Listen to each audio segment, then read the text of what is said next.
Hello, hello.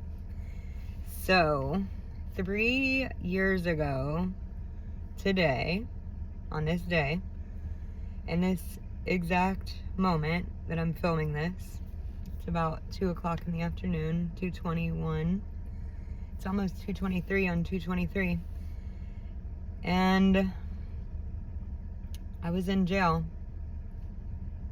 I had just gotten a DUI the night before, and I was about to be fitted for an anklet that if I were to drink, it tested my blood or whatever for alcohol, and I would go back to jail.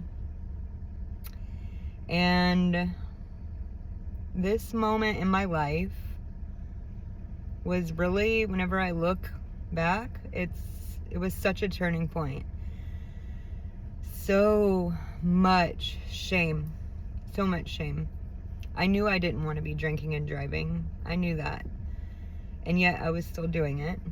And now I'd been caught. So everybody, you can go look at my mugshot. My rock bottom is public.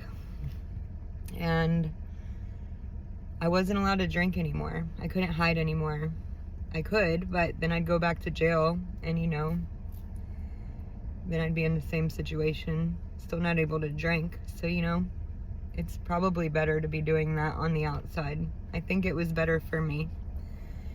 And it was really scary because I didn't know if I could not drink. I didn't know. I didn't believe I could. It was scary even not drinking, because even if I'm not drinking, whenever I would go to the probation to give my urine sample, if I had had too much coffee or too much water and it was diluted, that was also a violation. So it's not just like if you drink alcohol, you're going to get violated. It's like if you drink too much water, you might get violated. And that was so scary. The thought of missing a year of my kid's life. I lost my license. I couldn't drive. That, having to rely on other people to do the things that I normally do, that was hard. I didn't know how it was going to work out. Uncertainty out the wazoo. I was so scared. While I was in jail, I was not feeling well because I had just drank a lot. So I was hungover in jail, getting this thing on me so I could get out that prohibited me from drinking. It took away my crutch. And that is the point where I really, you didn't have anything to take it away, right? So learning how to sit with it. It's in that time, I remember Teal Swan talking about self-love, and I just became obsessed with what is this self-love? What does it mean? At that time, I couldn't fathom loving myself, especially the terrible person I was, how could a person like me be deserving of love? Why would I love myself? Why would I give myself love? I really learned how to sit in that shame. And that was something that I hadn't done in a very long time. I'd used alcohol to kind of numb my shame. That's what we do, right? We're feeling that, ick, or if we're feeling ashamed, a drink helps. It helps you forget about it. It helps you feel better, not ashamed, powerful even. It was so scary, you guys. But really, it was the best thing that's happened to me. Isn't that interesting? So I want to tell you guys what my trigger was that night, the 22nd, whenever I was drinking. I had been at work and it was a busy, crazy day, lots of chaos, lots of stuff going on the days prior to.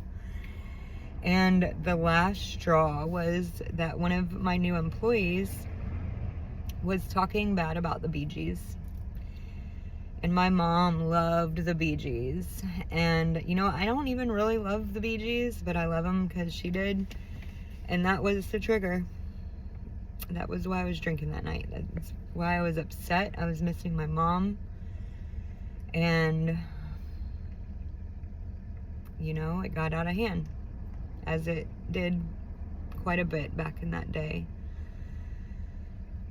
So yeah, like, the shame of getting arrested, the shame of being in jail, the shame of having to go into the court, the shame of going to the probation, the shame of having to pay all that money and the lawyers and not having a license. I still am paying double for my insurance until November because of this. And I'm grateful for all of it. Some of it was humbling. But really what happened was I had to form new ways to deal with life.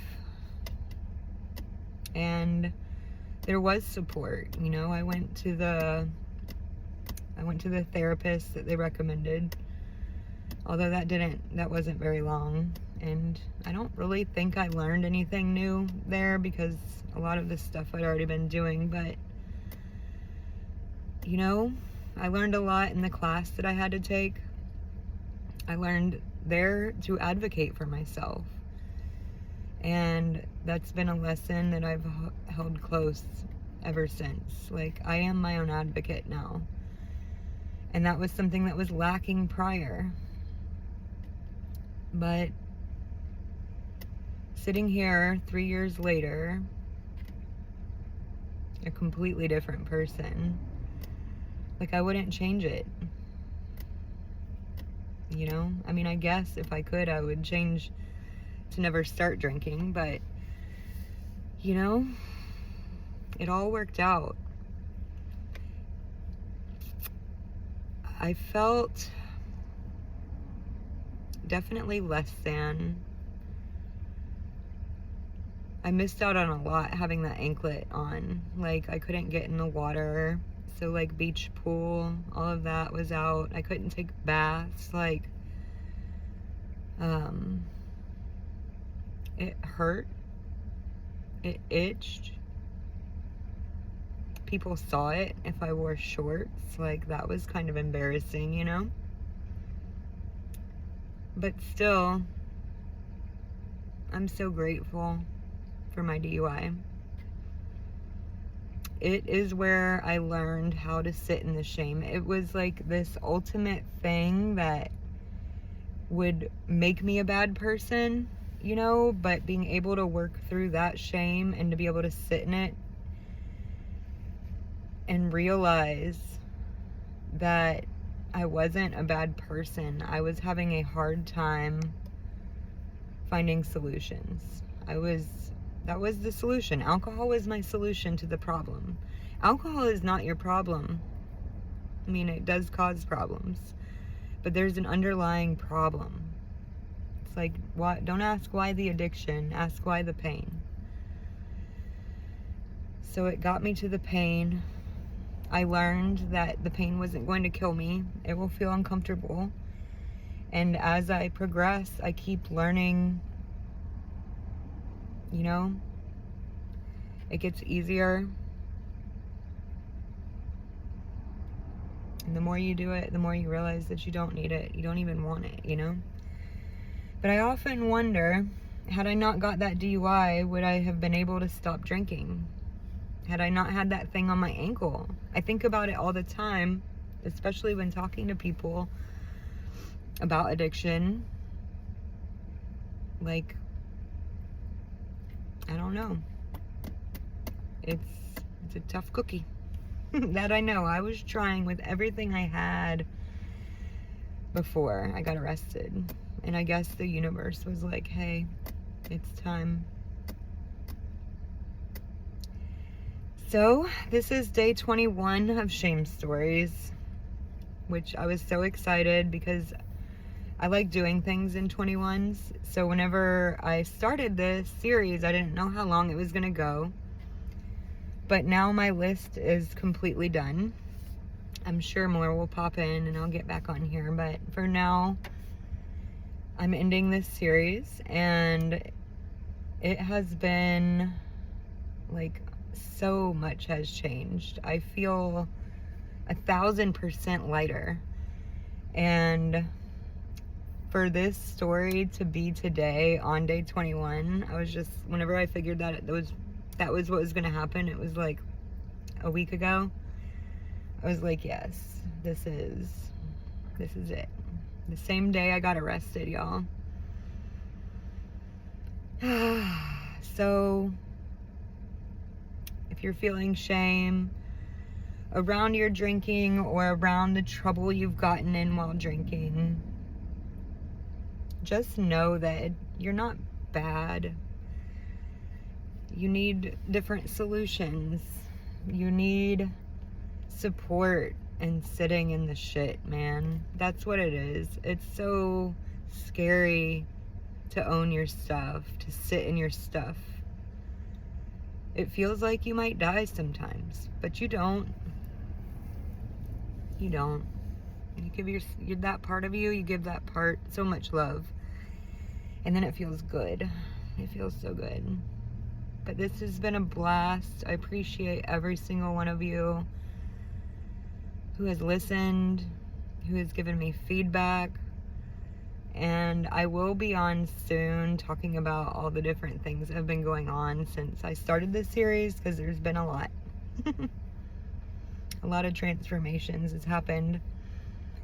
And in conclusion, because this was an experiment, it was an experiment to see if expression does actually help you let go of shame. And I 100% validate it. Like, I don't think it's the only thing that has to be worked through or done, but I think it's a very powerful way, and it's definitely a part of it.